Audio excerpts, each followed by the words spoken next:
Hello and welcome back to another one-pan meal. You get one-pan meal in this video and then something I actually use the oven for, which is different, isn't it? So maybe that's for a different section of my up-and-coming cookbook, although I do have an idea for an entire section of things you can make with that magic 2-ingredient dough. So here we go. We have a flashback to New Year's Eve, chicken and chorizo paella in Spain, and also some cinnamon and raisin bagels made with 2-ingredient dough. Hope you enjoy. New Year's Eve, and we've decided I'm going to actually make some Spanish food the Spanish way, as much as I can find the Spanish way. And we are having a paella for tea for the very first time. I've not made this before. I'm assuming it's similar to risotto, which I have done. However, we have all of the ingredients all ready to go. Got a bit carried away and started chopping. So we've got some chopped onion and some chopped pepper. We've got 4 chicken thighs. We have an extra special sweet chorizo, along with some, we don't do peas, so we're putting some sweet corn in there. We've got some paella rice, some tomato passata type stuff, sieved tomatoes, because John doesn't like chopped tomatoes, along with some sweet smoky paprika, garlic, salt and pepper, chicken stock, white wine. To start with, I'm going to get the chorizo in the pan and get that cooked up nice and brown and a bit crispy, get a bit of colour on there. So I've got some oil, just using olive oil. I'll fry off the chorizo first until it's nice and crispy. The chorizo looks nice and brown, maybe a little bit too, doesn't matter any. I'm going to take that out of the pan with a slotted spoon because you want to leave all the oils in there because they're going to cook the chicken. I'm going to pop the chicken in. That's just a 550 gram pack of chicken thighs that had the bones taken out. With the chicken, I'm going to add some smoked paprika, just a teaspoon, and some salt and pepper. And you can see the colour of the oil already in there, making the chicken go like a nice yellowy orange colour. So I've just got to brown that off nicely on all sides and then take that out with a slotted spoon when it's done as well. So give the chicken a bit of a stir. You have to remember now we don't need to cook the chicken all the way through because you're going to pop it back in with the rice when that's cooking and that will kind of simmer it and cook it all the way through. So it's just a case of getting it nicely coloured on all the sides and then take it out with a slotted spoon. Now the chicken's out, I've lowered the heat down to from medium high to medium. Popped a little bit more oil in there and I've put in the onions and the peppers and I'm going to cook them up until they get nice and soft, so I reckon about 4 minutes. In the meantime though, look how lovely all that looks. The onion peppers are nice and soft now, so I'm just going to pop in like a teaspoon of garlic and just cook that through until it's nice and fragrant, so about another couple of minutes I should think. So now that smells absolutely amazing. I'm just going to pop in about 1/8 of a glass of white wine. Don't quite think you can go wrong, just give it a good old glug. Then you're going to deglaze the pan, which is basically just scraping all the bits off the bottom to make sure that there's nothing stuck there already. I think that's about ready. I am now going to stir in the tomato frito, or tin tomatoes, whichever you're using, the chicken broth, or I've just used 2 chicken stock cubes in about 2 cups of water, and the turmeric for the colour, and add them back in and give them a stir. Right, so now that's all in there, I'm going to add back in the chicken and the chorizo, and I'm going to bring all of that up to a boil. So that is now gently boiling away, so I'm going to pour the rice in. And when you pour the rice in, you just kind of pour it over all of the liquid until it's like evenly dispersed, and then you leave it. I think you give it 1 stir, and then you leave it and you don't touch it. Pop a lid on it and leave it like that for 20 minutes. No stirring, no nothing. That way you get little bits of crispy rice on the bottom, which apparently is part of the deal of authentic cooked paella. That's been 20 minutes, so I'm going to take the lid off and give it a really good stir and add in the sweet corn and then just see how much liquid is in the pan to see what I do next. I reckon that's literally going to be a couple more minutes because we're getting to the point where there's just a little bit too much liquid in there. So I'm going to let it very slowly simmer down, but keep an eye on it and keep stirring it.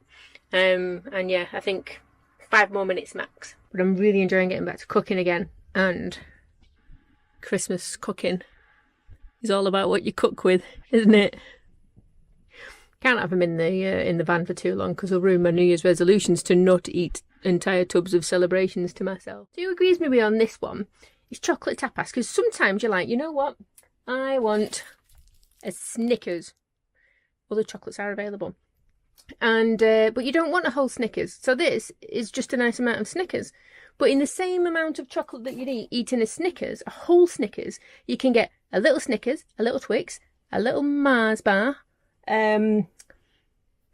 Oh, I love the Bounties, the Malteser ones, which are my favourite. And yeah, you can get all of them in the same sort of calories or nutritional value or whatever that you would do for eating an entire Snickers. So I like it. Chocolate tapas for the win. So it's done. It's actually, I can hear hissing. So there we go. Hob off. That looks lovely. You've even got a glass of wine waiting. Oh, that's good. We've been in Spain for 2 months now. Mm. And it's the first time we've done a paella. Mm. Oh, yeah, it's good. That's nice, isn't it? Mm. I am so impressed with that. Apart from all the pre-chopping of things, which did take some time, apart from that, it's literally just putting things in the pan in the right order. It's very, very straightforward. Mm. One pan meal.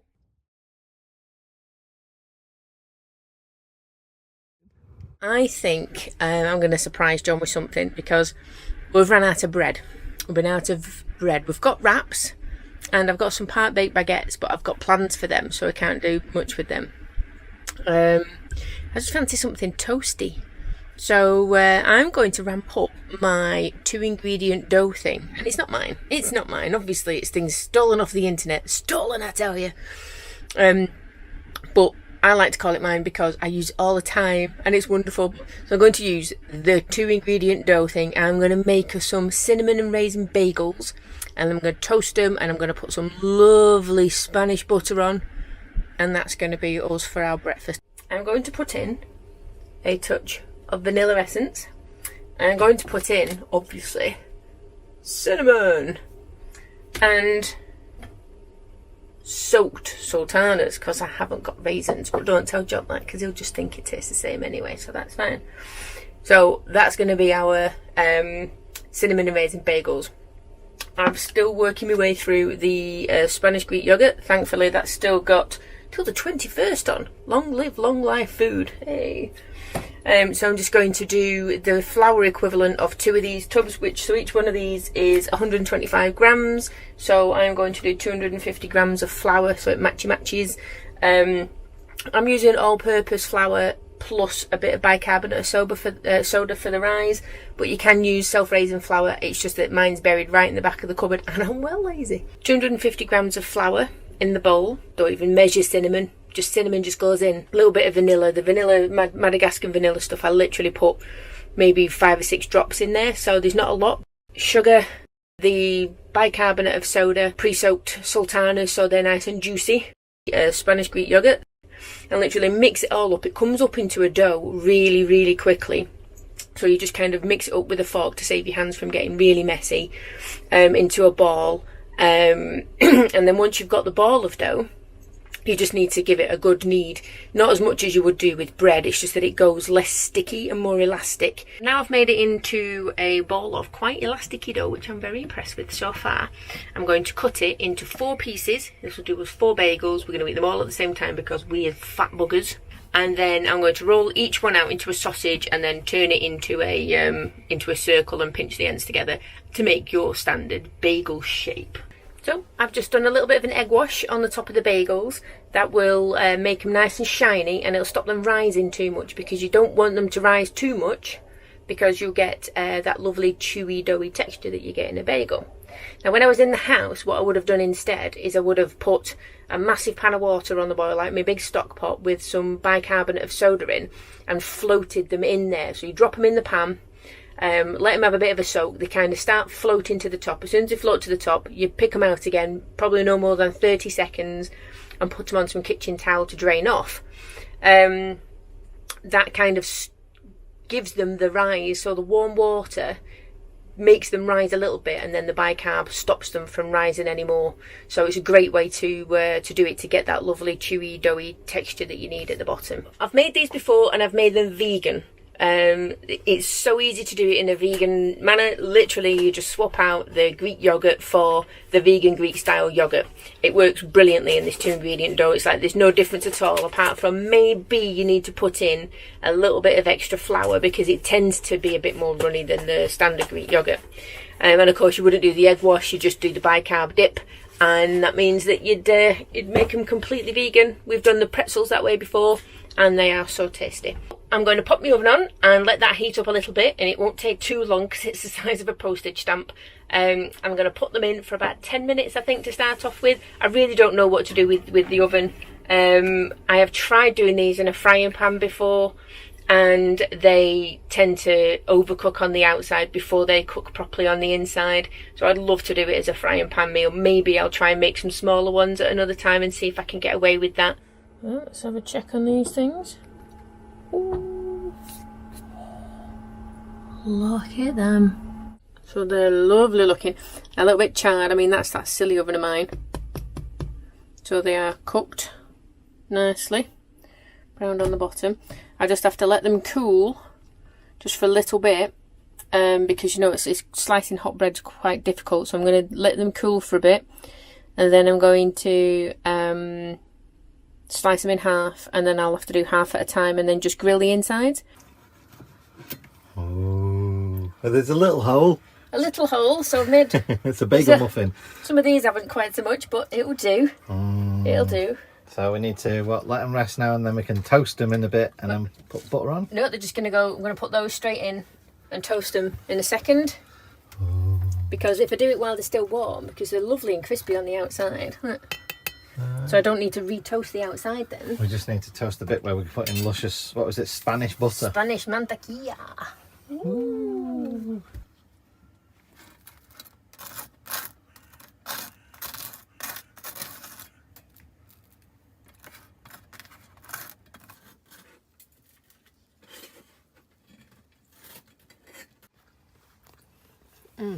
What do you think then? Look at that. It's all juicy and crispy and... I probably put more cinnamon in. Oh, okay. And I put a lot in. And then when I was needing it, I put extra in.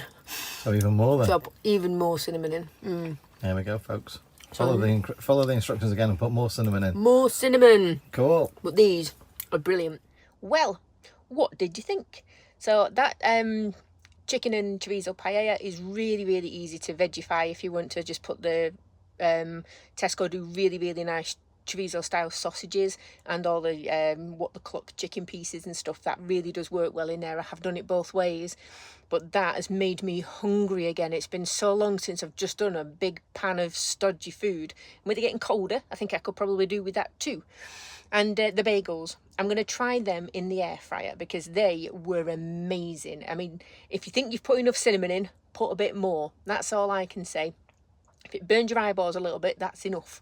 So yeah, really, really good. Couple of little things. Going back through all of these videos is really cool because it just gives me some ideas of things. It makes me realise how bad I'm eating compared to how we used to eat. But you know, things change, don't they? So yeah, hope you enjoyed. Let me know if you'd make any other changes yourself or any hints and tips in the comment section below. And I will catch you on the next video.